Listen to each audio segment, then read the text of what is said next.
दशलक्षण महापर्व है। जब भी किसी पर्व की चर्चा होती है तो उसे खाने और खेलने से जोड़ा जाता है। होली के दिनों में रंग से खेला जाता है और कोई पर्टिकुलर चीज खाई जाती है। रक्षाबंधन को भी क्या खेलते हैं और क्या खाते हैं उसकी चर्चा हम करते हैं।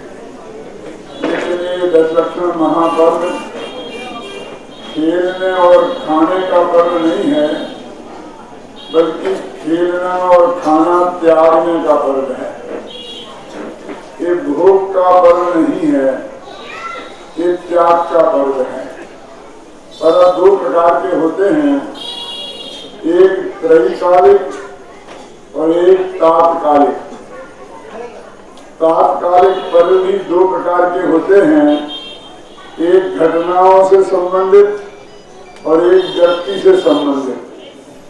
घटनाओं से संबंधित पर्व जैसे कि 15 अगस्त है, कोई एक घटना हुई थी, भारत आजाद हुआ था, उसे हम पर्व के रूप में मनाने लगे। रक्षाबंधन है, मुनियों की सुरक्षा का एक महान कार्य हुआ था, वो घटना घटी थी, उससे हम रक्षाबंधन मनाने लगे। होली है, वो भी एक घटना से संबंधित पर्व है। लेकिन महावीर जयंती, जन्माष्टमी, रामनवमी ये व्यक्ति से संबंधित पर्व है। व्यक्ति और घटनाओं से संबंधित जितने भी पर्व होते हैं वे अनादि अनंत नहीं हो सकते। जब वो व्यक्ति पैदा हुआ था, महावीर जयंती 2600 साल से ज्यादा पुरानी नहीं हो सकती, है ना। व्यक्ति से संबंधित पर्व जब उसका जन्म हुआ था उससे पहले नहीं हो सकती। घटनाओं से संबंधित पर्व भी जब वह घटना घटी थी उससे ज्यादा पहले के नहीं हो सकते, इसलिए वे अनादि नहीं है और वे अनंत भी नहीं है। क्यों? जब उनसे महान व्यक्ति पैदा हो जाएगा तो उन्हें हम भूल जाएंगे और उसकी जयंतियां मनाने लगेंगे। महावीर हमारे महान तीर्थंकर पुरुष हैं, लेकिन हम पार्श्वनाथ, नवीनाथ को भूल गए ना, उनकी जयंती कब मनाते हैं? अब महापर्व आ जाएंगे तो महावीर को भी भूल जाएंगे, वे अनंत नहीं हो सकते। ऐसे ही रक्षाबंधन और होली से कोई महत्वपूर्ण घटना घट जाएगी, 15 अगस्त के कोई महत्वपूर्ण घटना घट जाएगी तो हम उसे मनाने लगेंगे, इन्हें भूल जाएंगे। दूसरी आजादी,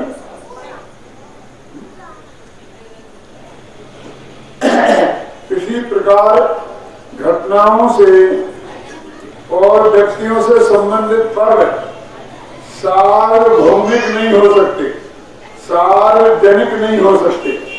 भगवान महावीर की जयंती को जैनी मनाएंगे, रामनवमी और जन्माष्टमी को हिंदू मनाएंगे, मुसलमान तो नहीं मनाएंगे ना, तो सबके कहाँ होगा? सार्वजनिक नहीं हो सकते वो, तो संप्रदाय विशेष के ही पर्व होंगे। लेकिन दशलक्षण पर्व ना तो किसी घटना से संबंधित है और ना किसी व्यक्ति से संबंधित है, ये आत्मा के पवित्र भावों से संबंधित है। इसलिए अनादि भी है, अनंत भी है, सार्वजनिक भी है और सार्वभौमिक भी है। अनादि से ही क्रोधादि भाव आत्मा को दुख देने वाले हैं, इसलिए उनके मिटने की आवश्यकता अनादि से ही रही है। उत्तम समाधि की महिमा अनादि से ही रही है, इसलिए वे अनादि है और अनंत काल तक रहेगी, क्योंकि ऐसा कभी नहीं आ जाएगा सब मोक्ष में चले जाएंगे। संसार में जब तक जीव रहेंगे और क्रोधमान उनके रहेंगे तब तक उन्हें त्यागने की जरूरत भी रहेगी, इसलिए वे अनादि अनंत है। और क्रोधमान सभी लोगों को परेशान करते हैं, इसलिए सार्वजनिक है। और ऐसा नहीं है कि हिंदुस्तान में परेशान करते हो और अमेरिका में न करते हो, इसलिए ये सार्वभौमिक है। कि क्रोध मान माया लोभ की समस्या किसी एक व्यक्ति की नहीं है, एक स्थान की नहीं है, एक काल की नहीं है, त्रिकाल की है, 3 लोक की है और सब लोगों की है। इसलिए 10 लक्षण वहां पर सबका है, अनादि अनंत है और सब जीवों का इससे कल्याण होता है, इसलिए शाश्वत पर्व है।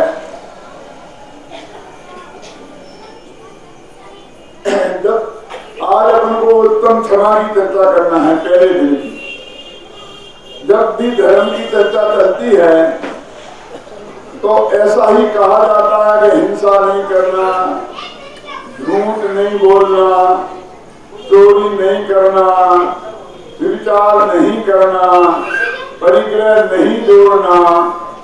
क्या धर्म नकारात्मक ही है, नेगेटिव ही है? ये नहीं करना, वो नहीं करना, ये नहीं करना। क्या धर्म का स्वरूप पॉजिटिव नहीं है? बंधनों से भयभीत कोई व्यक्ति उन बंधनों से छूटने के लिए धर्म की शरण में आता है और आते ही उसे बंधनों की एक लंबी सूची थमा दी जाती है। हिंसा नहीं करना, झूठ नहीं बोलना, ये नहीं करना, ये नहीं करना। बेचारा घबरा जाता है कि बंधनों से छूटने के लिए आए थे और यहाँ तो और ज्यादा बांधा जा रहा है। धर्म का स्वरूप पॉजिटिव नहीं है क्या? मैं आपसे बोलता हूँ क्रोध नहीं करना, मान नहीं करना, माया नहीं करना, ये नहीं करना, नहीं करना, ये भाषा के प्रयोग ने हमें नेगेटिव बना दिया। वास्तव में हम ये क्यों नहीं कहते हैं क्षमा धारण करना? जब हम ज्ञान की बात करते हैं तो ये कहते हैं ज्ञान करो, ये नहीं कहते कि अज्ञान नहीं करो। तो जैसे हम ज्ञान करो बोलते हैं, ऐसे हमें क्षमा धारण करो क्यों नहीं बोलना चाहिए? क्रोध मत करो की भाषा में हम बात क्यों करते हैं? वास्तव में बात यह है कि घर में भाषा बच्चों की चलती है और भाव बड़े पुरुषों का। जब आप बच्चे से कहते हैं मम्मी को बुलाना, तो उससे बोलो मम्मी का आशय क्या है? क्या बेटा तुम्हारी मम्मी को बुला के लाएगा या अपनी की? घर में भाषा बच्चों की चलती है, हमें बच्चे की रिश्तेदारी से बात करनी पड़ेगी। हमें बच्चे की मम्मी को बुलाना है तो कहेंगे मम्मी को बुलाना। आदेश देखो, पत्नी को भी मम्मी कहना पड़ता है कभी कभी। बच्चों से बात करनी हो तो पत्नी को भी मम्मी कहना पड़ता है। यदि अपनी पत्नी को बुलाना हो, समझना कि अपनी माँ को बुलाना हो तो ये कहना पड़ेगा दादी को बुलाना, उसकी दादी को। तो भाषा तो बच्चों की हुई, लेकिन भाव तो हम जो अपना समझाना चाहते हैं वही बताएंगे ना।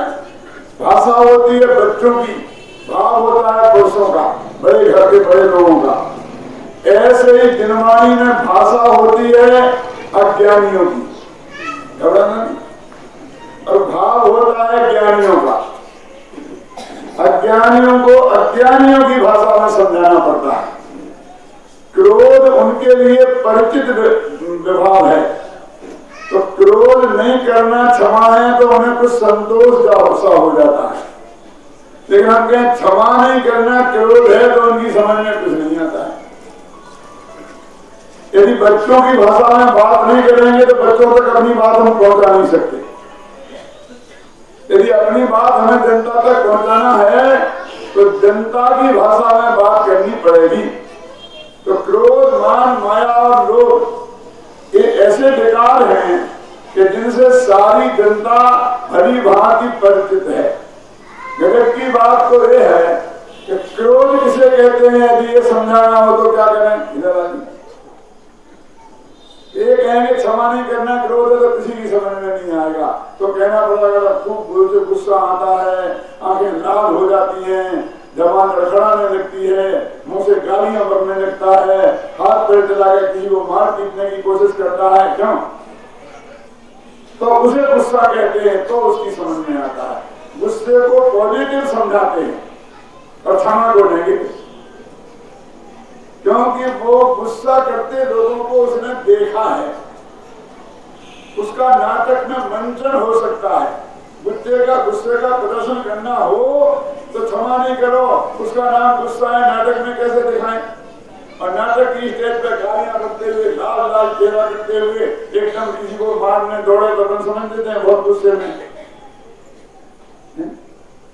कसाएं इस जीव के लिए अनुभूत विभाग हैं, इसलिए उत्तम समाधि धर्मों को कसायों के अभाव के रूप में समझाया जाता है। ख्याल में ना? इसलिए यहां कहते हैं कि यदि बात ऐसी ही है तो पहले हम क्रोध को ही क्यों ना समझ लें। जब मैं ये बात कहता हूं तो लोग कहते हैं कि हम क्रोध भी नहीं जानते हैं, क्रोध को भी नहीं समझते हैं। अरे हम तो करते भी हैं। हाँ, करते तो हो, लेकिन पूरी तरह समझते नहीं हो। क्रोध अनेक रूपों में पाया जाता है। क्रोध का एक सबसे ज्यादा खतरनाक रूप है बैर। आचार्य रामचंद्र शुक्ल ने, हिंदी के बड़े आचार्य हुए हैं, उन्होंने लिखा है बैर क्रोध का आचार या मुरब्बा है। आचार मुरब्बा तो आप खूब खाते हैं, परुषण में तो नहीं खाते होंगे ना। आचार मुरब्बा कैसे बनता है भैया? कि जब कोई चीज को ताजी ताजी खाओ तो नींबू है, और नींबू का आचार सड़ा गला के खाओ। जब उसमें असंख्य चीज पैदा हो जाए तो वो अचार बन जाता है, मुरब्बा बन जाता है। तो जब क्रोध को तत्काल रिएक्शन दो, आपने मुझे गाली दी और मैंने चांटा कर दिया, तो उसे कहेंगे क्रोध। लेकिन उसे सड़ा सड़ा कर खाना, उसका नाम है अचार या मुरब्बा। कि भैया अभी ये 4 जने हैं, मैं अकेला हूं, यदि मैंने कुछ गड़बड़ करी तो मेरी पिटाई हो जाएगी। जब मौका आएगा कि ये अकेला होगा और हम 4 जने होंगे तब देखेंगे, तो गांठ बांध ली अंदर में, उसको बोलते हैं बैर। क्रोध किया जाता है और बैर धारण किया जाता है। पूजन में लिखा ना, बैर जो न तहां धरे, करे नहीं लिखा, क्रोध के साथ लिखा है करें, और बैर के साथ लिखा है धरे। क्योंकि बैर जब बांधता है तो तत्काल कोई रिएक्शन नहीं देता है, पर वो गांठ बांध लेता है और चुप रहता है। बल्कि ऐसा बोलता है, भाई साहब क्या की नाराजगी है, मैंने ऐसा आपका क्या बिगाड़ा है, कोई गलती हो गई हो तो माफ कर दो। भाषा ऐसी बोलता है, क्यों? लेकिन अंदर में गांठ बांध लेता, मौका लगेगा तब देखूंगा। शेर जी मुनीम जी को बहुत डांटे, गलती बिल्कुल भी ना हो मुनीम जी की, तो भी मुनीम नौकरी छूट जाने के डर से कहता है साहब माफ कर दो, गलती हो गई, ना। लेकिन अंदर सोचता है कि एक दिन ऐसा आएगा मैं सेठ बनूंगा, जो मेरे यहाँ मुनीम क्या बने तब मैं बताऊंगा। तो अंदर में जो गांठ बांध लेना उसका नाम है बैर। बैर धारण किया जाता है। अग्नि को हम अपनी जेब में रखेंगे तो क्या होगा? अग्नि को हम हाथ में रखेंगे अपने में तो क्या होगा? दूसरे को जलाएगी कि हमें? दूसरे के मारने को हम अंगारा उठाएं और फिर फेंकें उसके ऊपर, तो हमारा हाथ तो पहले जल ही जाएगा, और वो जले चाहे ना जले, क्योंकि वो निशाना चूक नहीं सकता है। तो हम क्या करते हैं कि कसाय को अंदर में रखते हैं बैर में, तो अंदर में अपनी आत्मा तो जलती ही रहती है। और कभी ऐसा आएगा मौका तब देखूंगा, हो सकता है सारी जिंदगी में ऐसा मौका नहीं आए, क्योंकि तुम्हारे पाप का उदय है और उसके पुण्य का उदय है। क्यों? तो बैर ऐसा खतरनाक रूप है क्रोध का, ये सॉफ्ट दिखता है, बाहर से कम खतरनाक दिखता है, और है ज्यादा खतरनाक। क्यों? क्योंकि ये योजनाबद्ध विनाश करता है। क्रोध तो ऐसा है कि आपने गाली दी और मुझे एकदम आया और बिना सोचे समझे 2-4 गालियां सुना दी और हाथ में चला दिया। वह सोचने समझने का काम नहीं है, सोचे समझे तो कुछ कर ही नहीं सकता। लेकिन बैर सोच समझ के विनाश करता है। क्यों? इसने मेरे को परेशान किया है, मेरा अपमान किया है इसने, अब मैं इससे बदला तो लूंगा, चलो इनकम टैक्स वालों को एक चिट्ठी लिख देते हैं, इसके मकान में दुकान में आग लगा देते हैं, तो बोले वो कितना खतरनाक काम हो जाएगा। यदि सामने कुछ करता तो एक चांटा मारता कि तो गालियां देता और कुछ नहीं करता, लेकिन बाद में वो योजनाबद्ध विनाश करता है, तो योजनाबद्ध विनाश तत्काल के विनाश से बहुत ज्यादा खतरनाक होता है। तो बैर भी एक क्रोध का रूप है, झल्लाहट, चिड़चिड़ाहट, ये भी क्रोध के एक छोटे मोटे रूप हैं। जब कोई आदमी ऐसा काम करता है जो हमें पसंद नहीं है, अब वो हमसे ऐसी बात करता है जो हमें पसंद नहीं है, तो बार बार करता है तो हमें झल्लाहट हो जाती है। और जब हम कुछ नहीं कर पाते हैं, ऐसी स्थिति में पहुंच जाते हैं, बुजुर्ग हो गए, हाथ पैर चलते नहीं है, अब बेटे बहू के भरोसे हो गए, अब जैसे खिलाए पिलाए वैसे ही लेना पड़ता है, क्यों? तो हम चिड़चिड़े हो जाते हैं। ये चिड़चिड़ाहट भी इस क्रोध का ही एक रूप है। क्या हम जानते हैं? झल्लाहट, चिड़चिड़ाहट, बैर, ये सब क्रोध के ही भयंकर रूप हैं, जो किसी न किसी रूप में हमारे आत्मा में निरंतर विद्यमान रहता है। कल संजीव ने कहा था कि हम समझते हमारी किरदार मंद के साथ हुई कि हमारी अनंतानंदी के साथ चली। आचार्य कहते हैं कि अनादिकाल से तब तक अनंतानंदी के साथ रहेगी जब तक समना दर्शन नहीं हो जाता। अभी भी है अशोक जी, यदि समना दर्शन नहीं है तो अभी है अनंतानंदी के साथ। तो कहते हैं दिखाई तो दे नहीं कि तुम्हें क्या देखे, ये तो ज्ञानियों को दिखती है। श्रीमद ने लिखा है, देश अरोचक भाव, आत्मा में रुचि नहीं होना, यही द्वेष है, यही अनंतानंदी क्रोध है। अब जानते हैं जब किसी व्यक्ति पे हमें अनंत क्रोध होता है तो हम क्या करते हैं? बोलिए, लोग में बेटे ने कोई ऐसा काम कर दिया जो बाप को पसंद नहीं आया, तो बाप ने घर से निकाल दिया बेटे को, नई दुनिया में और भास्कर में सूचना निकाल दी कि इससे मेरा कोई संबंध नहीं है, इससे कोई लेन देन करेगा तो मैं जिम्मेवार नहीं।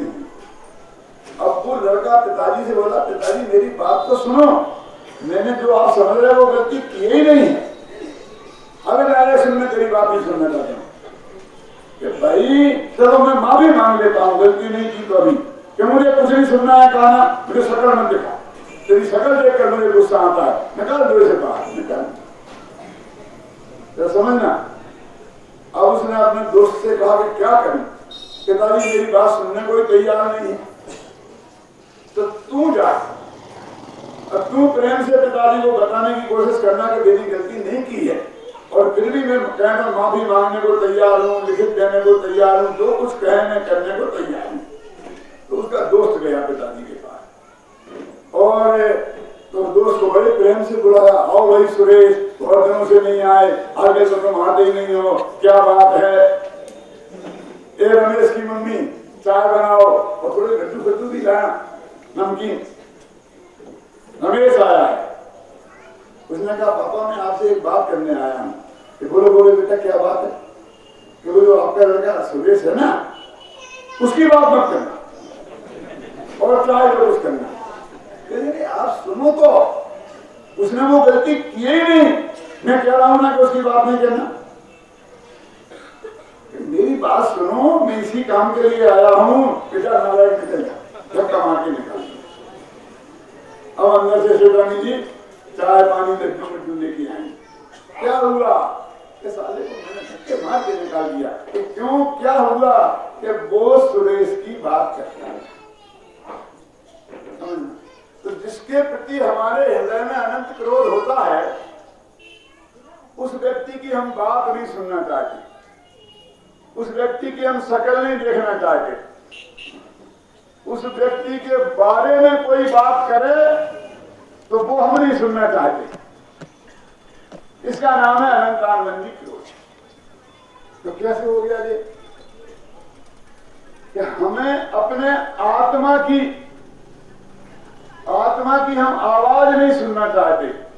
जब कोई पाप हमारे जीवन में होता है, मान लो हम कोई ठगोतरी करने जा रहे हैं, चोरी करने जा रहे हैं, तो अंदर से आत्मा कहती है कि नहीं ये काम खोटा है, बेटा फंस जाओगे तो लेने के देने पड़ेंगे। तो आत्मा आवाज देती है कि नहीं देती है? अरे डाकू से डाकू के, पापी के पापी की आत्मा चुप नहीं रहती है। उसे एक दफे तो पाप करने से रोकती है कि नहीं, और वे चुप रहे।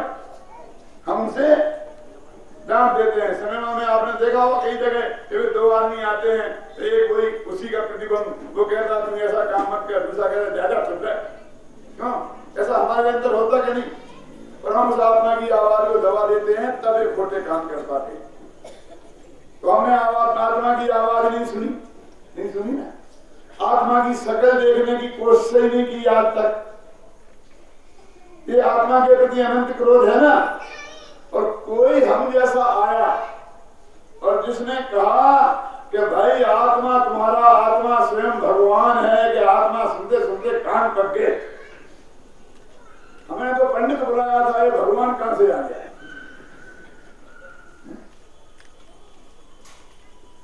क्यों? तो आत्मा की कोई बात करे तो वो भी हमें पसंद नहीं आती है कि पंडित जी आत्मा फात्मा की बातें तो बहुत होगी, कोई धर्म की चर्चा करो ना। जैसे एक धर्म की चर्चा ही नहीं है और आत्मा के साथ फात्मा लगाता है। फात्मा मानो जिन्ना की बहन थी, सीधा पाकिस्तान भेजता है हम। आत्मा फात्मा। तो आत्मा के प्रति जो ये अनंत क्रोध है, इसका नाम अनंतानंदी क्रोध है। सबसे पहले ये छूटे तो उत्तम क्षमा शुरू हो। क्षमा के साथ लगा हुआ उत्तम शब्द सम्यक दर्शन की सत्ता का सूचक है, अनंतानंदी कसाय और मिथ्यात्व के अभाव का सूचक है। ये वास्तविक उत्तम क्षमा है। इस जीव ने दूसरों को तो अनंत बार क्षमा किया और दूसरों से माफी भी मांगी, लेकिन एक बार भी अपने से क्षमा नहीं किया खुद को, और ना उससे माफी मांगी। क्या बात करते हो? अपने से भी माफी मांगी जाती है, अपने को भी क्षमा करना पड़ता है, क्यों नहीं? तुमने अपने आत्मा को क्या कम दुख दिए हैं? 4 गति 84 लाख योनियों में भटकाया है। ऐसे 5 इंद्रियों के विषयों का सेवन करके, पाप करके, कसाय करके इसे नरक निरोध में डाला है, कितना दुख पहुंचाया है। इससे माफी मांगने की जरूरत नहीं है और भविष्य में हम ऐसा नहीं करेंगे तेरे साथ। ऐसे संकल्प का नाम है क्षमा करना। भैया बहुत हो गया, अब तो ऐसे काम मत करो कि इस आत्मा को नरक निरोध जाना पड़े। अपने आत्मा से माफी मांगने की जरूरत नहीं है, अपने आत्मा को माफ करने की जरूरत नहीं है, लेकिन हम तो सब पर के साथ ही इसका संबंध जोड़ते हैं, अपने आत्मा के साथ इसका संबंध जोड़ते ही नहीं है।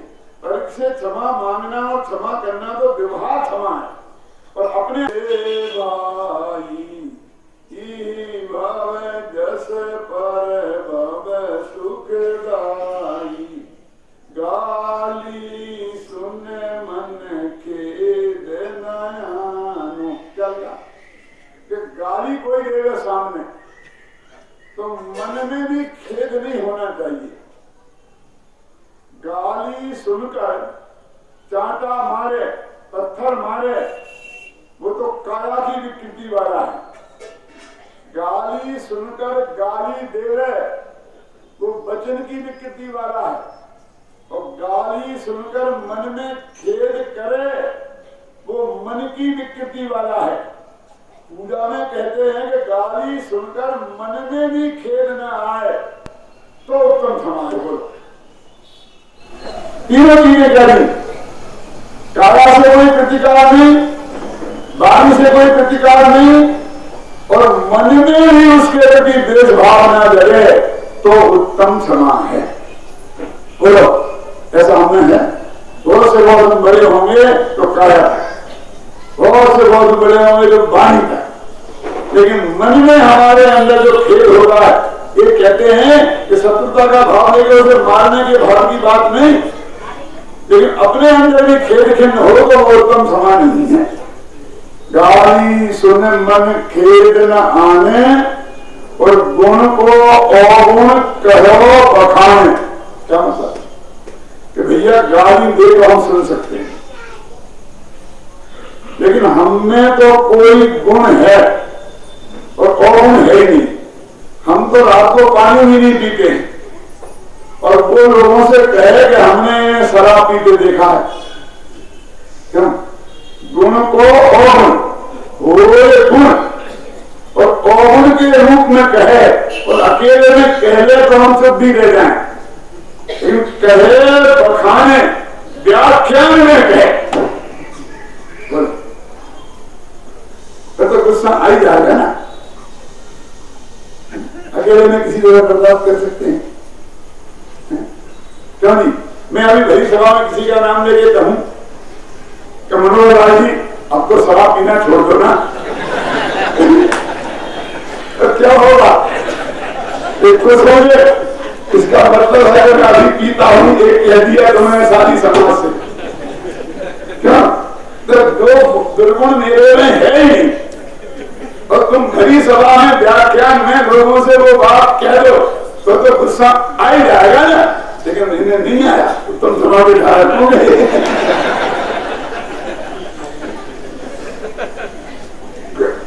तो मैं कब पीता हूं, मैंने कब पिया कि मैंने कब कहा कि आप पीते हैं? मैं तो छोड़ने की बात कर रहा हूं, लेकिन भाई साहब मैं सब समझता हूं, क्योंकि छोड़ना पीने पूर्वक ही होता है। तो गुण को अवगुण कहे बखानो, गुण का जो गुण है हमें उसे अवगुण के रूप में सारी दुनिया के सामने व्याख्यान में कहे तो फिर तो गुस्सा आ ही जाएगा ना, कि आ जाएगा तो उत्तम समान नहीं। गुण को अवगुण कहे बखाने और वस्तु छीने। क्या कह रहे? बकने वाले बकते हैं, बकने दो, हम तो किसी की परवाह नहीं करते। सभा में बकने में बकने दो। बहुत से लोग गुरुदेव के विरुद्ध सभा में क्या करें, बकते थे, उनने कभी परवाह करी? हम भी नहीं करते, हम तो उनके चेहरे हैं। बाबा तुम्हें जो कुछ बकना हो ख्याल में है ना, हम परवाह नहीं करेंगे, लेकिन कोई आए और हमारी वस्तु छीनने लग जाए, क्यों? टोपी छीन ले, रुमाल छीन ले, घड़ी छीन ले, तो फिर तो गुस्सा आएगा ही ना। माने जब तक बात बातों ही तक थी तब तक तो बर्दाश्त की बात थी, अब तो दे हथौड़ा ही आ गया, वस्तु छीनने लग गया है, तो फिर क्या करें? मकान छीनने लग गया, क्या करें? तो गुस्सा आएगा ही नहीं, आएगा तो तुम समझ नहीं। वस्तु छीने और बांधे मारे बहुनिधि करे, क्या अर्थ है इसका? किला भेजा, हम समझेंगे हमारे पुण्य का ऑर्डर इतना ही था, आज पाप का ऑर्डर आ गया, तुम ले जा, हम फोर्ट जोड़ लेंगे जैसे कहीं ना कहीं से, वो ले जा रहे हैं वस्तु, तो ले जा रहे हैं क्यों? लेकिन वो अकेला वस्तु न ले जाए, फिर हमारे हाथ पैर बांध जाए, समझिए ना, तो गुस्सा आ ही जाएगा ना।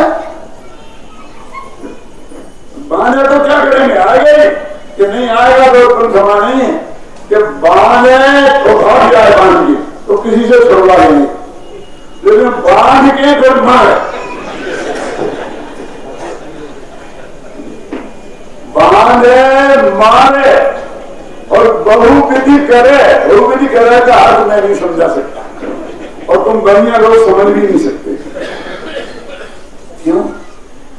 बांधे बहुविधि करे में वे सारी यात्राएं आ जाती हैं जो किसी गुप्तचर से पकड़े जाने पर उससे रहस्य उगलवाने के लिए जो थर्ड डिग्री फोर्थ डिग्री का प्रयोग गवर्नमेंट पुलिस और सेना करती है, वो सारी पीड़ाएं आ जाती हैं, जिसे हम आप देख नहीं सकते, रोंगटे खड़े हो जाए। क्यों? कभी कभी देखे होंगे सिनेमा में, वे तो नकली होती है, असली नहीं देखी। हम अहिंसक देनी वो की कल्पना भी नहीं कर सकते। बांधे मारे बहुविधि करे, उसमें सारी चीजें आ गई, समझ लो आप। अब वो पहले डाकू आते थे ना घरों में लूटने के लिए, तो आकर के वो जो चोर तो उन्हें कहते हैं कि हम सोते रहे और वो चुपचाप घुस करके माल उठा लेना, उसे चोर बोलते हैं। और जो हमें जगा कर हमसे चाबी मांगे, हमसे तिजोरी खुलवाए और माल निकलवाए, क्यों मारे पीते जब तक नहीं निकाले तब तक, तो उन्हें क्या बोलते हैं? डाकू। अब जानते हैं महाकवि एक पुष्पचंद्र राम का महाकवि हुआ है 1300 वर्ष पहले, 7वीं शताब्दी में। क्या नाम था उसका? पुष्पचंद्र। तो बाहुबली के पास जब भरत ने राजदूत भेजा कि तुम अपना राज हमारे हवाले कर दो, तो राजा भरत का ये आदेश है। तो बाहुबली ने क्या जवाब दिया? कवि ने क्या लिखा? हसोगी सुना कभी? जो बलवंत चोर सो राणू। तुम राजा राजा बोलते हो ना, राजा भरत राजा भरत। राजा की परिभाषा जानते हो? दूध से कहा राजा किसे कहते हैं? बलवान चोर को राजा कहते हैं। जो बलवंत चोर सो राजा, बलवान चोर माना राजा माने क्या? जैसी छाती पे चढ़ के यार हमारी चाबी हमसे निकलवा, हमारी तिजोरी का माल हमसे निकलवा। तो वो कहते हैं बांधे मारे बहुविधि करे।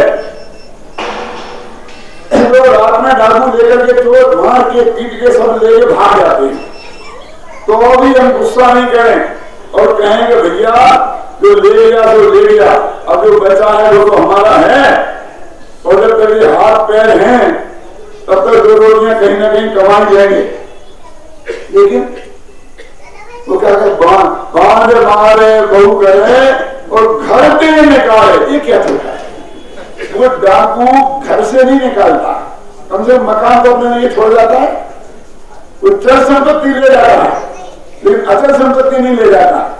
लेकिन ऐसे भी डाकू हैं इस लोक में, उनका नाम क्या है? समझ गया ना कि हम अपने घर से ही निकाल लें, हमारा घर ही छीन लें। अब बोलो अब क्या है? घर पे निकाले, निकल जाएंगे। देश निकाला दे दिया, हो गया, देश निकाला दे दिया। अब क्या करें? तो जाएंगे परदेश में, कहीं ना कहीं कुछ ना कुछ रोटियां तो मिलेंगी। कि घर से निकाले नहीं, तन बिगाड़े, हाथ पैर काट दे, चीर दे, बोलो फिर अब तो गुस्सा हमें आ ही जाएगा। क्यों आ जाएगा? तो तुम समाने घर ते निकाले तन बिगाड़े, बेर जो न कहा धरे, तो भी बेर धारण नहीं करे। क्रोध तो करने की ताकत ही नहीं है हमें, सामना तो कर ही नहीं सकते, कमजोर है तो। लेकिन मन में तो गांठ बांध सकते हैं, इस भम में नहीं बेटा, अगले भम में देखूंगा। क्यों? आचार्य कहते तब भी हृदय में बेर धारण नहीं करे तो उत्तम क्षमा है। बोलो यथा ये बहुत कठिन है, हमें नहीं चलेगी। तो रोजीना पूजन तो तुम करते हो, रोजीना तुम्हें नहीं है समझ, रोजीना बोलते हो भगवान के सामने। हम कोई जयपुर से बात थोड़ी लाए, ये तो हमने तुम्हारे सुना है आपसे करते करते। हम तो उसी में से निकाल रहे हैं। क्या उसमें लिखा था, और जो 60-70 वर्ष के हो गए हैं उन्हें कम से कम 50 बार तो इसे पढ़ा है कि नहीं पढ़ा है, साल में एक बार तो पढ़ते ही पढ़ते हैं कि नहीं, और पूरी 10 मिनट की देर बाद तो पढ़ें तो फिर 10 दिन लगातार पढ़ते हैं। और तुम्हारी समझ में नहीं है, कठिन थी, प्राकृत की गाथा है, संस्कृत का श्लोक है, जो हमारी जरूरत है। अब क्या करें? ये इतनी सीधी सरल बात भी हमें समझाने पड़ रही है। ये 40-40 वर्ष के पुराने मुमुक्षुओं को, जो अपने को महास्वाध्यायी मानते हैं, पुजारी मानते हैं भगवान का, लेकिन पूजा में नहीं ना, क्या बात नहीं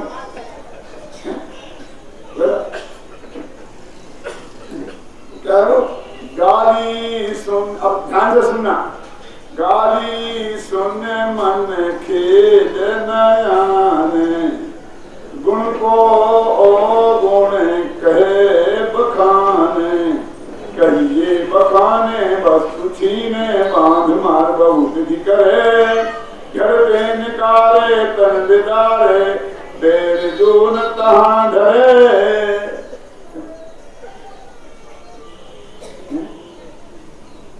कैसा है? तो मुनियों की बात होगी।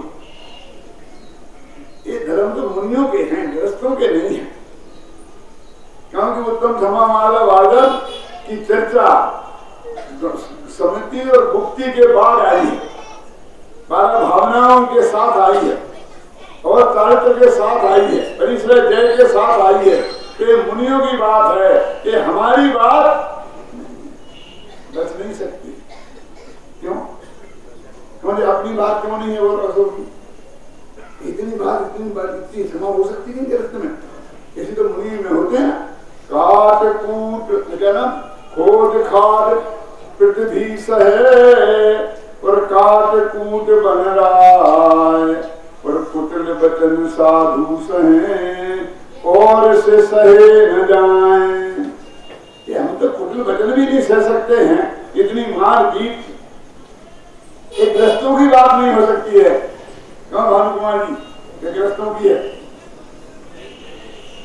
कैसे निकालेंगे ग्रस्त की है कोई प्रमाण? हमारे पूछ लो, हमारे कंधे से छोटे कंधे से। अरे उसमें लिखा है घर पे निकाले, तो मुनिनाथ घर में रहते हैं क्या? कितना साफ है। ये जो घर में रहते हैं जो उनकी बात है ना, वस्तु छीने, मुनिनाथ के पास क्या वस्तु है किसी कमंडल के अलावा? और किसी कमंडल को छीनने में किसका रस है, किसी जरूरत है? कभी लेटन के काम आता है, कभी मंचता नहीं है। ऐसा कमंडल ले जाके कोई क्या करे? वस्तु छीने और घर से निकाले, ये दो शब्द ये बताते हैं कि ये बात चर्चा गृहस्थों की है, मुनियों की। आ गया था ना, घर माही कृष्णा जो घटावे अपनी नहीं संसार। कई जगह ये संकेत आते हैं कि ये सारी चर्चा गृहस्थ की है, मुनिराज की नहीं। क्योंकि ये गृहस्थ को उपदेश दिया जा रहा है, पूजन गृहस्थ करता है, मुनिराज नहीं करते हैं। इसलिए इस तरकीब से तुम इसे टालने की कोशिश मत करो कि ये हमारी बात नहीं है। ये हमारी बात है। ये बात बड़ी जरूर है कि मुनिराज उसे बहुत उत्कृष्टता से पालन करते हैं, है ना, और हम उतनी उत्कृष्टता से पालन नहीं कर सकते हैं, तो ये एक अलग बात है। लेकिन इस वजह से हमारे लिए है ही नहीं ये बात न सुंदर। ये लक्ष्मण थे ना, लक्ष्मण राम के भाई, बहुत सूरवीर थे। जब जंगल में आप कहानी पढ़ना कभी पद्म पुराण, ये 12 साल का वनवास हुआ था 14 का, तो ये जंगल में थोड़ी है। पूरी बात सुनना, यदि आप पद्म पुराण पढ़ना कि जहाँ जाते थे वहीं जंगल के आसपास रहते थे, कहीं धर्मशाला में कहीं कहीं, और लक्ष्मण रोज ही ना शहर जाते थे। तो ये जंगल में नहीं छोड़ दिया जैसे सीता जी को छोड़ दिया था बाद में, ऐसा नहीं था। वो तो वास्तव में उनको अयोध्या की मर्यादा के बाहर किया था। बस अयोध्या के सीमा के बाहर निकल जाओ, और किसी भी जाते थे राज दरबार में पहुंच जाते थे और वहां झगड़ा करते थे, लड़ाई करते थे, युद्ध करते थे, अगर जीत जाते थे। क्यों? तो फिर वो राजा अपनी लड़की की शादी उनसे कर देता था। ऐसी उन्होंने 16,000 शादियां करी उस पीरियड में। रोजीना का धंधा पढ़ना, उसमें किसी नगर में जाना, ये करना, राजा के दरबार में पहुंच जाना, और राजा की लड़की ने प्रतिज्ञा की है कि जो मेरे से जीत जाएगा मैं उसे साथ शादी करूंगी, और उससे बढ़ गया उसके साथ शादी करी, फिर वहीं छोड़ी और आगे बढ़। ये लिखा है, पढ़ना। रामचंद्र जी कहते हैं, मैंने उसमें अपने पश्चाताप में एक पंक्ति लिखी है लक्ष्मण को कि तुम तो अन्यायी राजाओं के मद का मर्दन करने वाले हो, अन्यायी, तुम तो अन्यायी निर्गुण का मद मर्दन करने वाले हो, है ना? तुम तो एक काम करते थे और ये सारे काम करते करते आगे निकलते बढ़ते गए। तो एक घटना आती है कि एक रात दरबार में लक्ष्मण पहुंचे, तो वहां पर सारे लोगों से बहस हुई, किसी बात पे झगड़ा हो गया। तो उन लोगों ने इन पर तीर चलाया, इन्होंने एक तीर नहीं चलाया। तो उसमें आता कि एक तीर आया तो इस हाथ से पकड़ लिया, दूसरा तीर आया तो इस हाथ से पकड़ लिया, तीसरा तीर आया तो कांख में दबा दिया, चौथा तीर आया तो यहाँ दबा दिया, पांचवा आया तो यहाँ से पकड़ लिया, छठवां आया तो यहाँ से पकड़ लिया, फिर पैरों से पकड़ लिया, फिर दांत से पकड़ लिया। आया सीधा तीर मुंह से दांत। इसको बोलते धीर, वीर नहीं धीर। उसको सहन शक्ति, समझे ना, शत्रु की मार को सहन करने की शक्ति जिसे होती है उसे धीर बोलते हैं। तो मैं ये कहता हूं कि हम भी लक्ष्मण से कम धीर नहीं है। हमारी क्या धीरता है? हमारी ये धीरता है कि कोई बात हमने कही तो ये तो मुनियों की, ये गृहस्थों की, ये पंडितों की है, ये औरतों की है, ये पुरुषों की है, तुम तो कुछ नहीं है ना। माने हर जिनवारी के हर तीर को किसी दूसरे के माथे मरकर अपन बिल्कुल सेपरेट बचे रहना चाहते हैं। अरे भगवान की दिव्य ध्वनि में जो बातें आई हैं वो उस सभा में उपस्थित हर व्यक्ति के लिए हैं। क्यों कि भगवान के हर व्यक्ति के सामने देखते समझो उनका है एक मुख चारित्र भाषण है कि नहीं। हर आदमी ये समझता है कि ये बात मेरे लिए कही जा रही है तब उसका कल्याण होता है, और तुम समझोगे दूसरों के लिए कही जा रही है तो तुम्हारा कल्याण होने वाला नहीं है। ये जो सारी बातें हम में विद्यमान है और हमें सुधरना है। ऐसे इसको आसानी से ऊपर से निकालने की कोशिश मत करो कि ये हमारी बात नहीं है। तुम्हारी बात है, तुम्हारे लिए लिखा गया है कि बाण मार बहु विधि करें, घर ते निकारे तन विदारे, बेर जो न तहां धरे, है ना। तो ये जो उत्तम क्षमा का जो व्यवहार स्वरूप है, हम उससे भी कितने कोसों दूर हैं। अभी तो छोटी छोटी बात में साधनी से, सगे भाई से जरा सी बात हो जाती है तो वर्षों तक उसको याद रखते हैं, ख्याल में है ना। और जब मौका आता है कोई उसके यहाँ शादी विवाह हो, निमंत्रण देना, मैं नहीं आऊंगा, तूने ऐसा कहा था, तूने ऐसा कहा था, सब याद रहता है। क्यों 20-20 वर्ष 25-25 वर्ष बाद ये सारी बातें याद रहती है ना। और अकेली देर विरोध की ही नहीं, बाकी तो उसकी शादी में जैसा बना था आज तक हमने खाया नहीं है। 25 साल पहले 25 साल पहले का चूरमा का स्वाद याद है और उसने कैसी गाली दी थी वो भी याद है, और मैंने अभी प्रचुर में क्या कहा वो याद है। कि पंडित जी हम याद रखेंगे तो फिर तुम्हें अगले साल कौन बुलाएगा, तुम्हारा धंधा चौपट नहीं हो जाएगा। हम जो भूल जाते हैं इसकी वजह से तुम्हारी दुकान चल रही है। अरे हमारी दुकान बंद हो जाने दो, तुम तो भाई कम से कम इसको याद रखो। जो याद रखने लायक है उसको हम याद नहीं रखते हैं, जो याद रखने लायक नहीं है उसे हम याद रखते हैं। खेमचंद भाई क्या करते थे ना, जिनका करना चाहिए प्रति समय स्मरण उनका करते हैं हम विस्मरण, और जिनका करना चाहिए विस्मरण उनको करते हैं हम सदा स्मरण। ये हमारी सबसे बड़ी गलती है। तो अपनी जो उत्तम क्षमा की बात चल रही है, उत्तम क्षमा का विवेचन है वो बहुत तरीके से किया जा सकता है। मूल धर्म की अपेक्षा अलग, गृह धर्म की अपेक्षा अलग, निश्चय से अलग, व्यवहार से अलग करना है ना। तो वो जो ये जो निश्चय जो क्षमा है ये तो व्यवहार की क्षमा है, ये तो बाहर की क्षमा है, ख्याल में है ना। अब हम जो व्यक्ति जितने लेवल तक की पालन कर सके पाले, और नहीं पाल सके तो कम से कम उसको माने तो कि शक्ति प्रमाण शक्ति बिना श्रद्धा धरे। जो बने तो शक्ति के अनुसार करे, और ना बने तो शक्ति के अनुसार नहीं करे। देखो भाई साहब, असली जो उत्तम क्षमा है जिसे अपन निश्चय उत्तम क्षमा कहते हैं, वो तो पर से उसका कोई संबंध ही नहीं है। असली जो उत्तम क्षमा है अनंतानंद जी के क्रोध के जाने से प्रकट होती है।